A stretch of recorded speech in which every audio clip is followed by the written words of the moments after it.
ఒక కష్టం నాకు వస్తే ఒకలా పక్కవాడికి వస్తే మరొకలా రియాక్ట్ అవ్వడం అన్నది నాకు రాదు. కష్టం అనేది కష్టమే, ఎవరికి వచ్చినా సరే ఒకేలా రియాక్ట్ అవుతా నేను. నాకు అదే చిన్నప్పటి నుంచి అలవాటు. మహా టీవీ మీద అటాక్ జరిగింది. అటాక్ చేసిన వాళ్ళు ఎవరు అంటే బీఆర్ఎస్ పార్టీకి సంబంధించినటువంటి కార్యకర్తలంట. ఎందుకు అటాక్ చేశారు అంటే మహా టీవీ థంబ్నెయిల్స్, మహా టీవీకి సంబంధించినటువంటి కొన్ని ప్రోగ్రాంలు, ఉదాహరణకి కొన్ని థంబ్నెయిల్స్ ఇక్కడ ఉన్నాయి. నా దగ్గరికి రాకపోతే ఆడియో లీక్ చేస్తా, ఎక్కడికి రావాలో మా వాళ్ళు చెప్తారు అని చెప్పేసి ఇదొక థంబ్నెయిల్. కింద చూసుకుంటే అంటే ఈ థంబ్నెయిల్లో ఇద్దరు మహిళలు ఉన్నారు. కేటీఆర్ గారి ఫోటో ఒకటి పెట్టి వెనకాల ఏదో పరికరాలు పెట్టారు. అంటే ఆడియో, అది ఫోన్ ట్యాపింగ్ అంటారు కదా, దానికి సంబంధించినటువంటి ఈ పరికరాలు పెట్టారు.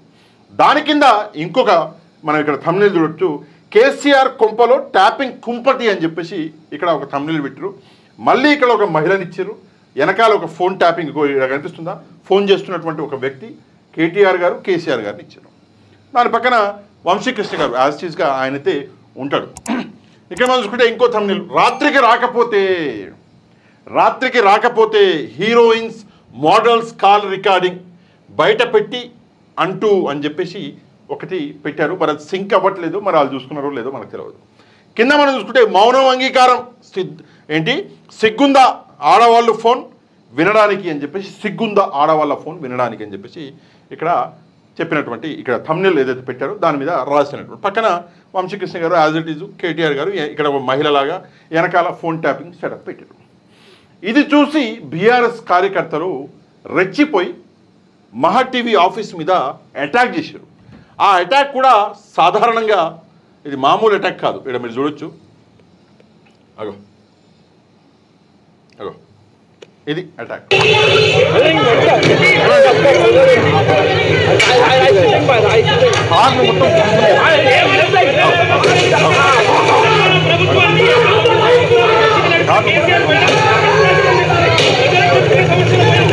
మనం ఇక్కడ చూస్తే సిబ్బంది, మహా టీవీ సిబ్బంది, మహా న్యూస్ సిబ్బంది వాళ్ళు లోన ఉంటే బయట నుంచి అటాక్ చేస్తున్నారు. ఎంత దారుణం చూడండి.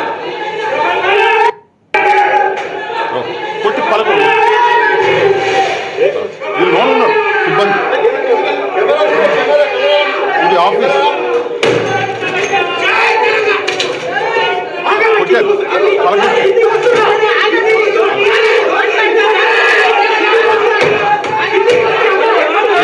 పైపాడో ఏంటో అది కొడుతున్నాడు. ఇక్కడ వ్యక్తి మేము బయటకు వస్తాం అన్నా కూడా నెక్స్ట్ వీడియో మనకి ఇంకా ఉన్నాయా, ఇంకా చాలానే ఉన్నాయి, ఇక్కడ చూసుకోవాలి మనం. మొత్తం బలపడుతుంది, మొత్తం స్మాష్ చేసేసి ఇక్కడ ఏంటో టీవీయా ఏదో అట్లా కనిపిస్తుంది నాకైతే సబ్జెక్ట్ మొత్తం బలపట్టి.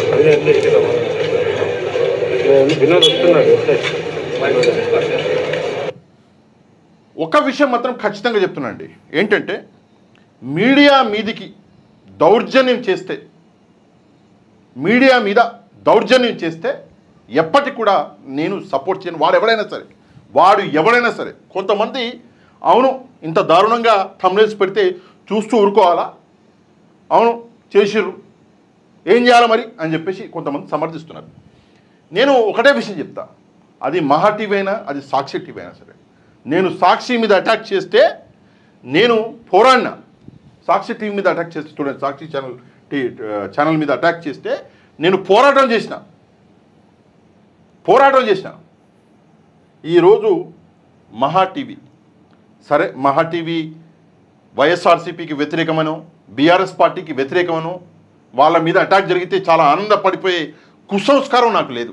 అది చిన్న మెదడు ఉంటుంది కదా, చిన్న మెదడు వాళ్ళు చేసేటటువంటి పని, అంత కుసంస్కారం నాకు లేదు. ఈ అటాక్ అనేది తప్పు. ఒకవేళ ఇక్కడ తప్పు జరిగింది అని చెప్పి మీరు నమ్మితే, మహా టీవీ తప్పు చేసింది అని చెప్పేసి మీరు నమ్మితే ఏం చేయాలి? కేసు పెట్టాలి, నిరసన వ్యక్తం చేయాలి. కొంతమంది చెప్పేది ఏంటంటే శాంతియుతంగా నిరసన చేస్తుంటే మహా టీవీ వాళ్ళు ముందు అటాక్ చేశారు.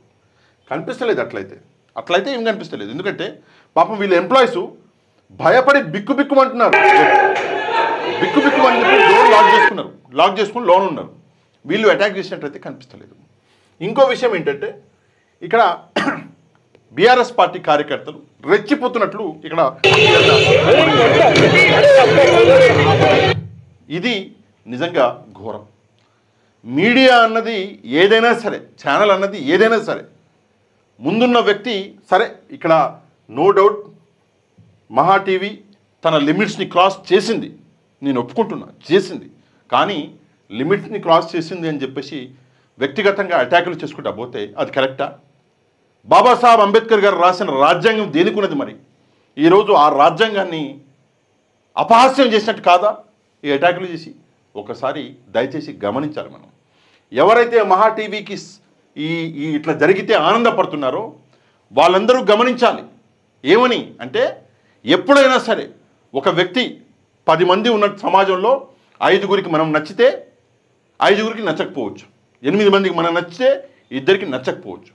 నచ్చట్లేదు అని చెప్పేసి వెళ్ళేసి అటాక్ చేసి ముందున్న వాడిని కొడతాను, రౌడీయిజం చేస్తాను, గూండాయిజం చేస్తాను అంటే చట్టాలు ఎందుకున్నాయి? అండ్ ఈ విషయం మీద పత్రికా సమాజం రియాక్ట్ అవ్వాలి. ఏ ఛానల్కి ఏం జరిగినా సరే మీరు అనొచ్చు, సాక్షి టీవీలో ఏం అట్లా జరగలేదు కదండి, మీరు ఎందుకని చెప్పేసి సాక్షిని కంపేర్ చేస్తున్నారు. నో డౌట్ సాక్షి టీవీలో ఏం జరగలేదు. ఆ రోజు నేనే పెద్ద లెవెల్లో పోరాటం చేసిన. ఈరోజు మహా టీవీలో తప్పు జరిగి ఉండొచ్చు, నేను కాదు అంటలే. కానీ ఎప్పుడు కూడా హింసా మార్గం అనేది తప్పు. హింసా మార్గం అనేది తప్పు. అది ఎవరి మీద జరిగినా కూడా. ఆ రోజు తెనాలిలో ముగ్గురు యువకుల మీద పోలీసులు విచక్షణ రహితంగా దాడి చేస్తే దాని మీద పోరాటం, దాన్ని ఖండించింది నేనే. ఎప్పుడు కూడా మీరు శాంతియుతంగా పోరాటం చేయండి, దానికి అన్ని విధాలుగా సపోర్ట్ చేస్తాం. తప్పు చేసినాడు వంశీకృష్ణ గారు మహా టీవీ అంటే నో డౌట్ మీరు కేసులు పెట్టండి, శాంతియుతంగా మీరు ధర్నాలు చేయండి, మీ వ్యతిరేకతని చెప్పండి. ఆ హక్కు రాజ్యాంగం కల్పించింది. కానీ రౌడీయిజం, గూండాయిజం చేసే హక్కు రాజ్యాంగం కల్పించలేదు. ఈ విషయాన్ని గమనించాలి. మనకి జరిగితే ఉన్న నొప్పి పక్కవాడికి జరిగినా కూడా ఆ నొప్పిని మనం గ్రహించగలగాలి. గ్రహించలేకపోతే మనం మనుషులం కాము. ఈరోజు ఏం జరిగింది? సరే, బీఆర్ఎస్ పార్టీ నాయకులు వెళ్ళారు, అటాక్ చేశారు, వచ్చారు. గూండాలుగా ఎవరు మిగిలిపోయారు? బీఆర్ఎస్ పార్టీ నాయకులే మిగిలిపోయారు. కార్యకర్తలు మిగిలిపోయారు. ఈరోజు వాళ్ళని గూండాలు, రౌడీలు అంటున్నారు. మరి చెడ్డ పేరు ఎవరికి వచ్చింది? ఈరోజు ఎవరికి సింపతి వస్తుంది? అదే మహా టీవీకి సింపతి వస్తుంది. ఎంత ఘోరం అంటే చూడండి, ఇక్కడ చూపిస్తాను మీకు. అగో పాపం వీళ్ళు పని చేయలేక ఆ సామాన్లు తీసుకొని ఆఫీస్ ఖాళీ చేసి వెళ్ళిపోతుంది. ఇది ప్రస్తుత పరిస్థితి. ఆటోలో సామాన్లు తీసుకొని మొత్తం చూడండి పగలగొట్టేశారు. మొత్తం సామాన్లు తీసుకొని వెళ్ళిపోతుంది. దీని మీద వంశీకృష్ణ గారు కూడా స్పందించారు. సరే, ఆ వీడియోని నేను ప్లే చేయలేను, ఎందుకంటే అది మహా టీవీ వీడియో కాబట్టి, వాళ్ళ లోగో ఉంది కాబట్టి దాన్ని ప్లే చేయలేను. ఆయన చెప్పేది ఏంటంటే, నేను ఒకవేళ తప్పు చేసి ఉంటే నేను క్షమాపణలు చెప్పేవాడిని, కానీ మీరు ఆ విషయాన్ని నాకు తెలియజేయాలి శాంతియుతంగా. ఇలా హింస చేస్తే ఎలా అంటారు? ఇప్పుడు ఆయన కరెక్ట్ అయిపోయాడు. బీఆర్ఎస్ పార్టీ నాయకులందరూ క్రిమినల్స్ అయిపోయారు కదా, అంటే కార్యకర్తలు ఎవరైతే అటాక్ చేశారో వాళ్ళు క్రిమినల్స్ అయిపోయారు కదా. ఇది కరెక్ట్ పద్ధతి కాదు. కేటీఆర్ గారు దీన్ని సమర్థించారు, హరీష్ రావు గారు దీన్ని సమర్థించారు, ఈవెన్ కేసీఆర్ గారు కూడా దీన్ని సమర్థించారు. ఈరోజు ఎవరైతే బీఆర్ఎస్ పార్టీ కార్యకర్తలు, సోకాల్డ్ కార్యకర్తలు అంటున్నారో వాళ్ళు చేసినటువంటి ఈ పని వల్ల వాళ్ళ పేరు చెడిపోతుంది. ఒకసారి దాన్ని గ్రహించాలి. కోపం వస్తే చట్టంలో ప్రొవిజన్స్ ఉన్నాయి, తప్పు చేసిన వాడిని శిక్షించే ప్రొవిజన్స్ ఉన్నాయి. ఆ ప్రొవిజన్స్ని వాడుకోకుండా ఇట్లా గుండాయిజం, రౌడీయిజం చేస్తామంటే మాత్రం నిజంగా తప్పు. ఈ విషయం మీద మీరు స్పందించాలి, కానీ కొంచెం బుర్ర పెట్టి స్పందించండి. ఏదో నేను చెప్పిన మాటలకి వ్యతిరేకంగా ఏదో చెప్పాలి, ఏదో కమెంట్ చేయాలి అని స్పందించకండి. నిజాన్ని నిర్భయంగా ఆలోచించి ఒక్కసారి ఈ విషయం మీద మీరేమనుకుంటున్నారో కమెంట్ చేసి ఈ వీడియోని ఒక లైక్ చేయండి. దాంతోపాటు ఎవరైతే మన ఛానల్ని సబ్స్క్రైబ్ చేసుకోలేదో ఛానల్ని కూడా సబ్స్క్రైబ్ చేసుకోండి. నెక్స్ట్ వీడియోలో మళ్ళీ వెళ్దాం. అంతవరకు థ్యాంక్ యూ వెరీ మచ్. జై